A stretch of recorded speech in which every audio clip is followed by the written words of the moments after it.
I was heartened by the fact that this morning in Starbucks, there was as many people wearing Royals gear as there was last fall. And the excitement in this city is just great, and I really am glad to be back here. It takes foresight and diligence to accomplish what David Glass, Dan Glass, and Dayton have accomplished here. Because while I do believe that we have a system that within which you can draft, acquire young talent, and build a winner, it's still a tall order to actually accomplish that in the way they have here.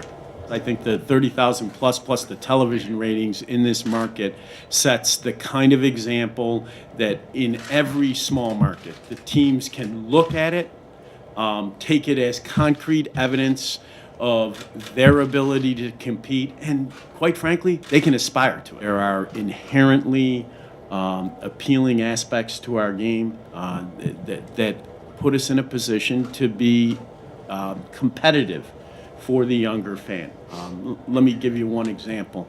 I think our technology business gives us a unique opportunity to bring technology to bear in our broadcasts. We just deployed the StatCast system, and what that system is all about is giving young people technology, something that has great appeal to younger fans.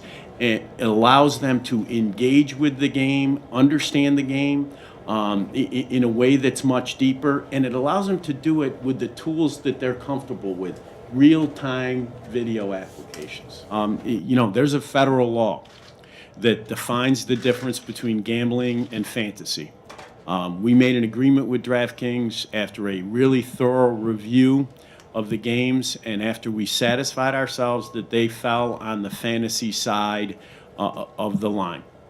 I think that fantasy space, the DraftKings, FanDuel kind of space, is really important to the engagement of young people. I think there are huge numbers of young people that engage with other sports on similar sites, and I think it's important for us to be competitive in that space. After Pete Rose, I think I probably get more questions, mail, emails about blackouts than anything else.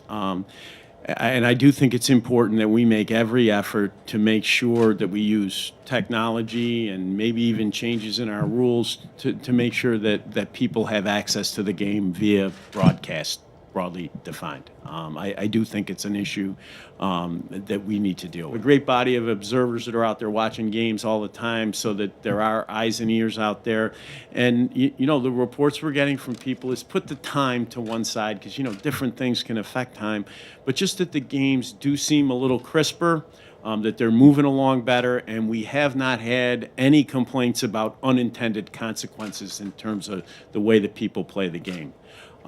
What happens, this was a big change this year. We need to see how this one plays out a little more before I'm really ready to speculate. We have put ourselves in a position to consider other moves by, experimenting at AA and AAA, for example, with the 20-second clock. And we feel it's important to gather that information so that, if and when we're at a point in time that we think we need to do something more, we have really good information at hand. The idea that you're going to take the old school, I hit yours, you hit mine, out of the game would be, even if you wanted to do it, would be an unrealistic aspiration. I think where we get concerned are two issues. One, where you hit somebody in the lower part of the body, that's one thing. Pitches that are up and in concern us, and we look at them differently, obviously, because of the safety issue. So to the extent that we're seeing more of that, it is something that we're paying attention to. The second piece of it that we are focused on, I hit mine, you hit yours, we move on. That's one thing. I hit mine, you hit yours, and it escalates either to a brawl, verbal confrontation, whatever.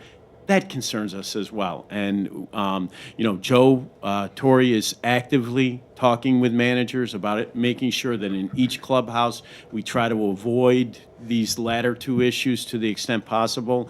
And it actually will be a topic that we'll talk about at the owners' meeting in May. I think it's an important issue to make sure that we stay in the traditional realm and don't leak into those other issues.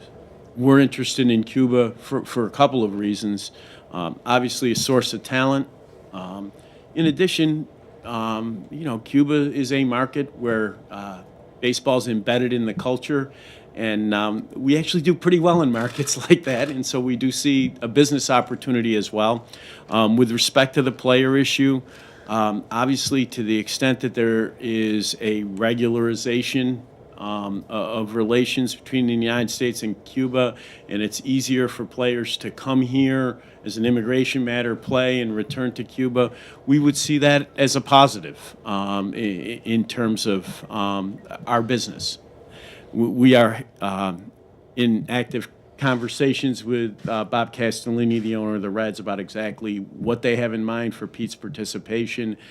He will be involved in the All-Star Game activities. We hope in the next few days to have a more concrete idea about what our understandings are on that topic. But he certainly will be there and a participant, or he can do that if he wants to do it. With respect to the application for reinstatement, I'm just not in a position where I can comment on the merits of that. I will say this about the process. I intend to go back. I've already pulled all the files. They're being reviewed and organized for me. I want to understand everything that was involved in the original investigation.